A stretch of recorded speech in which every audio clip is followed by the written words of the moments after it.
हिम्मत पेट नहीं दाना तेलंगाना तेलंगाना तेलंगाना तेलंगाना तेलंगाना तेलंगाना हाथे हाथे राइफेल आछे निशाना Telangana Telangana Telangana Telangana Telangana Telangana. Greetings, listeners, to episode 27 of Uplink's podcast/webcast. And for this episode, we'll be focusing on not just next-gen gaming. Every generation in video gaming is its own next generation, but a true turning point in video game culture. And I like to think of this as the dawning era of transnational video game culture. For the longest time, video games were very much a first-world monopoly, and a monopoly of a relatively skilled, cash-rich section of first-world middle classes, professional classes, and whatnot. They gradually got more plebeian, and it became a much broader art form accessible to more people as prices dropped. Nowadays, though, we are truly entering the era of transnational video game audiences, huge video game audiences in China, Russia, Brazil, India, Indonesia, Nigeria, you name it. Anywhere where there are huge numbers of cell phones, you will find video games. The two go hand in hand. The tablet revolution has been happening, and all of this is beginning to have some fascinating effects on video game culture. A lot of the old monopolies, a lot of the old ways of thinking about video games and digital media and culture in general are coming into crisis, and a lot of old lessons that the culture industry wish would go away are coming back to haunt the culture industry. And I put the contradiction that transnational audiences are quite pragmatic, and they're really not willing to subsidize broken business models that feed plutocrats and the wishes and desires of the 0.1% of wealthiest individuals on the planet. They want their media, they want to be able to enjoy their media, but they also want to be able to create their own media. So that wish is in fundamental contradiction with the culture industries of the world, who want to make a fast buck or a fast renminbi or a fast ruble or real or whatever the local currency is. So that's one of the big contradictions which we'll track in the future. Now, more specifically, here in early 2014, those of you who follow the largest single share of video game markets currently, and that is the console market, will have noticed something very interesting. The Wii U continues to sell decent levels, but not at overwhelming levels, and that's because Nintendo is pursuing its own interesting, unique strategy. Nintendo, by the way, doesn't care. It's primarily a handheld company, and therefore they'll do fine. They keep their toes in the console market, and they'll also have wonderful games. So the Wii U has an extraordinary library of wonderful games, and new games will be coming to that platform, so it'll do fine. But the interesting story is the return of PlayStation. Who could have thought, after its various trials and tribulations, and for a while I think Sony had a tough time dealing with some of the new competitors in the video game space, but has since learned from that experience and come back in a very strong way. I think there's no question at this point that the PlayStation 4 is simply better designed, better thought out, has a craftier strategy, and it simply offers more value to consumers than the Xbox One. And this is entirely Microsoft's own fault.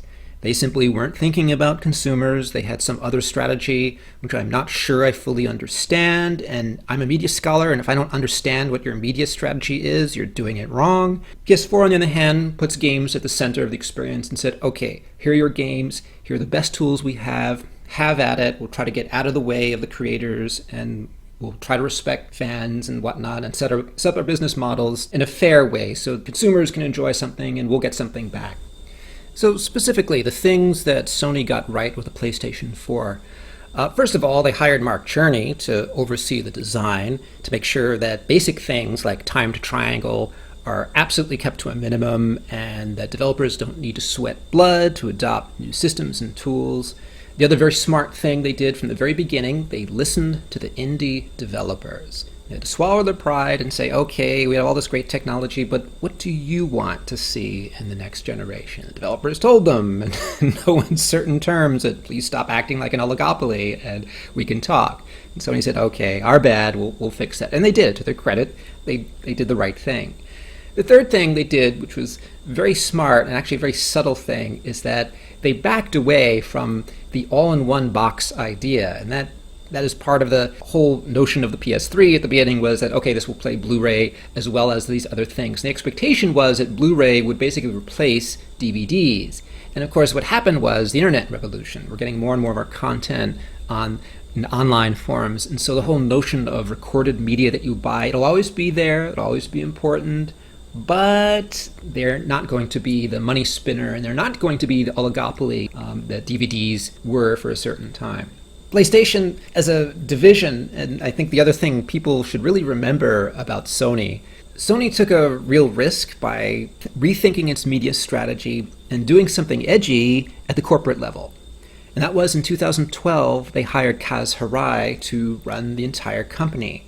Now, Kaz, very experienced executive, hard worker, very sharp guy, had a lot of success managing the video game division. And I think it says something about one of the biggest and most prestigious of the electronics firms realized they had to learn from their video game division. The other divisions, yeah, they're doing fine, they have certain strategies, but if Sony really wanted to compete and succeed in the future, they're going to have to take their best executive from their best division, let them loose, and redesign the company around a new set of strategies.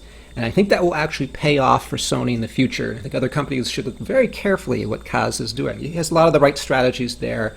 Sony's making a lot of the right moves right now, and these will pay off 2-3 years down the line. You won't hear so much now, but in 2 or 3 years, it'll all come together. So the PlayStation will do extremely well. However, this is not where the transnational video game revolution ends. The PS4 will play a crucial role in popularizing certain new kinds of video game experiences, but the real star of the show in 2014, without question, is the arrival of Valve's Steam box. Now, there's a lot of mythology around the Steam box and a lot of misunderstanding, I would argue, over what it's doing and why it's doing it. I'll summarize it this way. The Steam box is not a console. It is a strategy. Let me repeat that. It's not about building a better console. That's not what Valve is interested in. They have something much more subtle and difficult to understand, but worth paying attention to because I think they're onto something. The Steam box is a strategy. So what do I mean by this? If the transnational era of gaming is really upon us, what does that mean? Who's going to be playing games, and what games will they play? And the answer is we don't fully know the response, but we can figure out a couple things. Most of the players are not going to live in the first world. Most video game players are going to be part of the industrializing world. They are going to live in the industrializing nations, post-colonial nations, nations going through modernization, urbanization, industrialization, and they have a completely different outlook on mass media. One of the ways that those nations are very different is A, the residents of the industrializing world are the vast demographic majority of our species. 85% of the planet lives in the industrializing world. B, that 85% has no time for strict copyright rules that enrich the 0.1% and the wealthiest plutocrats. No, they're not interested in subsidizing your broken business model, RIAA. They are not interested. They're not going to go there. So you can sue as many people as you like. It will do you no good. They're going to go in a different direction. Now, if you treat them with respect, if you work with their artists and you find new and creative business models that respect the artists and the audiences, you may have a chance at surviving. I'm just saying, if you think things are bad now with all the kids downloading stuff, you've seen nothing yet. That change is coming down the pike, and there's nothing you can do to stop it. So, back to Valve. So what is the Steam box? At the simplest level, it's simply an operating system. So Valve is adopting a Linux build and using that open source software to create a customized game engine that will be able to play a wide variety of games, and you'll be able to install that on a customized set of hardware specifications. Now, Valve is not going to make that hardware. They'll just give the general specifications, and then there'll be small-scale entrepreneurs and startups and other companies that will provide you with that hardware. Now, this is a very interesting design decision. And the power of this is Valve is separating the hardware, the console, from the user experience. That's actually very important. Consoles in the past were very much monopolies. So you own that design, and then you own the software in there, and therefore you can monetize it and charge what you want within certain limitations. You can't charge too much, the audience will go away. Can't charge too little, your creators will go bankrupt. So some happy medium that you have to find there. That's not the logic of the Steambox. The Steambox is not interested in creating one box to rule them all. No, it's actually the exact opposite. It's melting the ring of oligopoly and getting rid of that entirely and saying, you know what? We want the power in the hands of audiences and creators.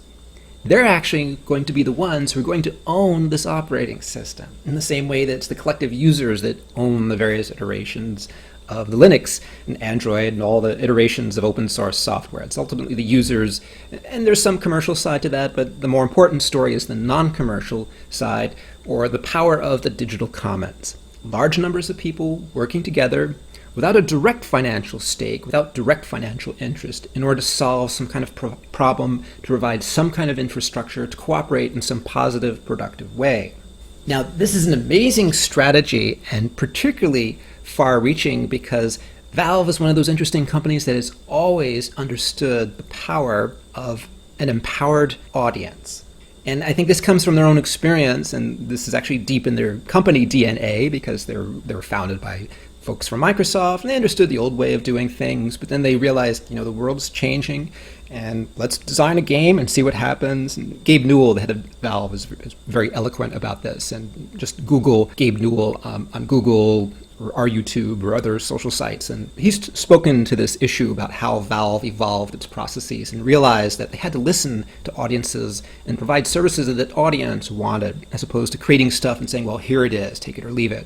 So the digital commons, what does this mean for gaming? Well, number one, it means that there's going to be a fantastic amount of audience creativity that only audiences are in a position to understand, appreciate, and evaluate. So this whole notion that a video game company of any kind could possibly control any piece of that is absolutely ludicrous. That's not going to happen. There's just too much content, first of all, and you're going to run into the problem over time of what I like to call the content ID syndrome. And that is, as the algorithms get bigger and bigger and the search engines get bigger and more data is constructed, you run into this problem of, okay, who owns what and how do you monetize, and what if you take this little bit of a commercial product and put that into your work? Is it yours? Is it theirs? Do you charge? How do you even make that? How do you even think about that? The whole remix culture just does not work according to the traditional copyright laws, which were, of course, created to enrich Disney and a few giant corporations. So if that's the case, if the old model is not going to work, if remix culture is going to become the norm, then we have to think about the next level of remix culture. And I would argue that next level is going to be the remixing of play. Play, one of the oldest and most fundamental and foundational of human attributes, is also one of our most complicated cultural activities. Even the most sophisticated work of art, say some violin concerto, which requires incredible amounts of training and sophistication, there's a real sense of play. You have to play this to an orchestra, to a chamber, to a recorder, to an audience of some kind. It has to be reenacted on some level. I would argue that in the digital era, these forms of play become democratized. There's still great performances. There's still great scripts. There's still going to be great video games that deliver unique experiences, whereas others don't or can't quite get there. But the power of audiences is such that they are going to be the gatekeepers of this. This is a very fraught process. This is not without contradictions. I don't mean to say it'll be some easy, simple, seamless utopia. In fact, what's going to happen is a series of very profound cultural contestation. Audiences are going to have to sit down and argue and say, well, I like this or I don't like that, and start to figure some of this out, because audiences increasingly are going to be the arbiters of this taste-making. It's not going to be an official culture industry. It's not going to be an official commercial entity. It's going to be loose collectives organized around specific forms of play, specific types of play, specific modes of play, and all the attendant media associated with all these things. So I can't say more in the form of a podcast. I'd have to give this written form and flesh it out. But I assure you, there's going to be a massive amount of cultural production, very little of which is going to be commercial in nature. Most of this is going to be non-commercial and will fall under sort of the rubric of digital comments, of things that we do as part of a community. Folks, you really have to think in your daily lives, how much time do you actually spend interacting in a market? Like, what kind of market relations do you interact with? Now, if you're a day trader in Wall Street, 24/7. But the rest of us mere mortals who have day jobs, we go to our work and we do stuff, and maybe there's one customer who comes in and we help them out, and then there's a sale. But a lot of what we're doing is actually has nothing to do with the market. Even people who work at local grocery store, someone comes in and wants to buy something, you say hello, you take their card, how are you? You total things up. You're doing all this stuff, and that's not a direct market transaction. None of that can be reduced down to just like the price of sale. That is the abstraction to which it is reduced. But in fact, there's a whole complex labor situation there. That you're working hard to make someone else happy, and they're buying something that they need or want, and they're sitting there and looking at the magazines and wondering if they should buy that or not buy that. So we live our lives, and the market is sort of over there, but we don't live our lives as market subjectivities all the time. Even in late capitalist, highly commodified, consumerized America, we actually spend most of our time sort of doing things and mundane things, and the market is there. It's this huge constraint on us, but it doesn't control every aspect of our waking lives. And that's a very fundamental contradiction in all consumer cultures. And this contradiction is going to be exacerbated to an extreme by digital play. This is the one place where the tremendous productivity in human beings is just completely overwhelming the constraints of commerce. Commerce doesn't really have the tools to monetize all of this play. How could they possibly control it all? And the answer is they're not going to be able to do that. Sure, they'll try their evil best, but no, it's not going to work. So what is going to work? What models should we be thinking about? I have no magic answers here. I want to focus on two examples. One is digital play, and the other is digital participation. So first of all, digital play. In 2013, the world reached something of a milestone, and that was the shipment of, we think, 1 billion smartphones were retailed or sold in the world, this according to IDC data, billion or thereabouts. This is important because even though there are somewhere between 5 to 7 billion cell phones in the world, most of them are still all audio. And smartphones are a breed apart because they're actual miniaturized computers with a full slew of media capabilities on them. And that will change many things. Now, there are large numbers of cell phones with interactive media capacity all throughout the world system these days. And the other interesting fact worth mentioning there, the selling price. It's hard to estimate, but the general consensus is probably the average smartphone was somewhere around $387 in 2012. Again, this is IDC data, and that's dropped to somewhere around $337 in 2013, and it'll drop further. And this is interesting because $300 has always been the traditional price point for mass consumer market and first world markets. So if the price continues to drop, another couple of years, you're going to see a true mass market in smartphones all across the industrializing world, where incomes are rising to the point where something like these devices, it'll be possible for literally hundreds of millions of people in the industrializing world to purchase these devices and to use them in all kinds of creative ways. So we're seeing a massive increase of a new transnational digital audience, mostly on the mobile space. The laptops will continue to be sold, other devices, but this will change a lot of things. Second part of this story, digital participation. I would encourage you to think of the Steambox not as the beginning of the conquest of personal computers or consoles. I think Valve is aiming at the mobile device market. I think the Steambox is actually the beginning of a game software strategy aimed at mobile gaming. And it's going to make mobile gaming possible. In other words, the lessons that Steam is going to create and that Valve will learn from applying the Steambox and rolling it out and twiddling with the software, they will later apply to a slew of mobile devices. I don't know how that will happen, but I'm 99% certain that that's actually the long-term goal. Now again, it's important to stress, I am not arguing that Valve is going to take over the world or be anything like a traditional oligopolist or media monopolist by any stretch of the imagination. It's not just going to be Valve, it's going to be a slew of other providers and other companies and other groups like Valve and of people who share Valve's long-term goals in terms of egalitarian access and empowering audiences that I think will achieve something like a critical mass. The shoe waiting to drop here is that many of the new digital media firms that are emerging all across the industrializing world are looking for a new platform. They don't want to be second-rate fiddlers that dance to the tune of a Microsoft or a Facebook or a Google. They'd rather keep their autonomy and find some way to reach customers without going through those hoops.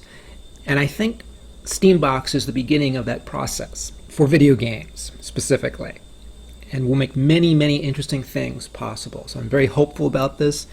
It's going to take some time. My estimate is 3 or 4 years before all the infrastructures are rolled out, before it really starts to click. But it's going to happen. It's inevitable. There is an urgent need for digital commons and for new forms of cooperation to enable these new forms of gaming. So I think it's just a question of time and a lot of creativity, and this is a story that I will be updating on this podcast regularly in the future. Okay, so that's all the time we have for this podcast, and in the next podcast, I want to delve into the world of indie gaming and independent video games. This is actually a fascinating story. There's been a range of interesting transformations that have happened just over the last 2 or 3 years, fundamentally changed the way that we think about the indie gaming from being sort of an obscure niche market where amateurs appear and then they turn professional and they sell out to large groups. I think that model is coming to an end. Something very different is beginning to take its place. So until then. Llegarás hasta el final, eres el elegido, avanza siempre erguido, evita caminar por el camino destruido. En la vida hay un propósito, busca tu lugar, el tiempo es un juego, apréndelo a jugar, que hoy es otro día, no es igual que ayer. La confianza en uno mismo para poder vencer, es fácil elegir.